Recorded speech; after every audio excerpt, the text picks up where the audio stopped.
ఇక్కడ ఒక క్వశ్చన్ అమ్మా, మీరు నార్మల్గా ఇంతకు ముందు కూడా నాకు ఎన్నోసార్లు చెప్పారు, నేను రిపోర్ట్స్ చూస్తాను, బాడీ చూస్తాను, సిమ్టమ్స్ ఏమున్నాయి చూస్తాను, చూసి బాడీ నాకు ఏం చెప్తుందో అది విని దానికి అనుగుణంగా ట్రీట్మెంట్ చేస్తాను. ఈయన ఇప్పుడు ఆయన విషయంలో దగ్గరకు వచ్చిన reports is all only about sciatica.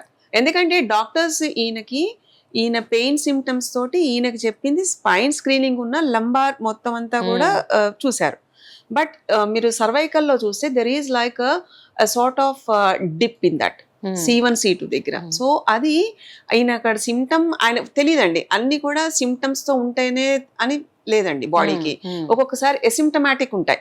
Okay, so అది ఫైండ్ అవుట్ చేయడం ఇస్ కీ పాయింట్. ఇప్పుడు ఎక్స్రే తీసినప్పుడు అక్కడి నుంచి తీస్తారు కదమ్మా, తీసిన ఈయన సిమ్టమ్స్ అక్కడ లేవు కాబట్టి they ignore, but body will be suffering that. అది ఎసిమ్టమాటిక్, అది ఈయనకు తెలియకపోవచ్చు, కానీ బాడీ అబద్ధం చెప్పదండి పెయిన్ అంటే. సో రిపోర్ట్ ఏముంటోంది, ఈయన సిమ్టమ్స్ ఏం చెప్తున్నారు, అసలు నాకు బాడీని చూస్తే ఏమనిపిస్తోంది. సో వెళ్ళాను, అక్కడ టచ్ చేస్తే అది తెలిసింది, సో రిలీజ్ చేశాను అవి. అండ్ ఒక 2 స్ట్రోక్స్ ఇవ్వాల్సి వచ్చింది just to make it align. I did that, got cleared and he's fine. And today is so happy. తను చెప్పింది కూడా కరెక్ట్ అది, ఎందుకంటే నేను నా ఫోకస్ అంతా బ్యాక్ పెయిన్ మీద ఉంది అసలు. కానీ తను సిట్టింగ్ ఇచ్చిన తర్వాత ఈ షోల్డర్ బ్యాక్ సైడ్ లో నాకు ఇట్లా ఉండలాగా వాళ్ళు చేసే ట్రీట్మెంట్ చేస్తాం, నాకు తెలిసిపోతుంది, స్టెప్ దాటిపోతుంది అసలు అక్కడ. దాని ఎవరు కూడా గ్రహించలేదు అసలు అక్కడ డాక్టర్స్ కూడా. తన ట్రీట్మెంట్ చేస్తాం నాకు అప్పుడు అర్థమైంది అసలు మెయిన్ ప్రాబ్లం ఇక్కడ నుంచి స్టార్ట్ అయింది.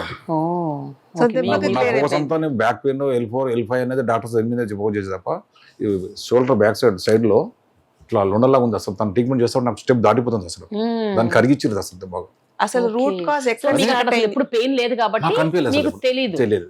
కానీ ఇక్కడ గొప్పతనం ఏంటంటే చక్రసిద్ధలో వితౌట్ మెడిసిన్ తో ట్రీట్మెంట్ చేయడం అయితే చాలా సర్జరీ చేస్తామన్నారు కదా. నేను మంచి టాప్ డాక్టర్ దగ్గరికి వెళ్ళాను, ఎవరు వెళ్ళినా ఆపరేషన్ ఆపరేషన్ ఆపరేషన్. మీకేం చెప్పారు అందరు డాక్టర్లు?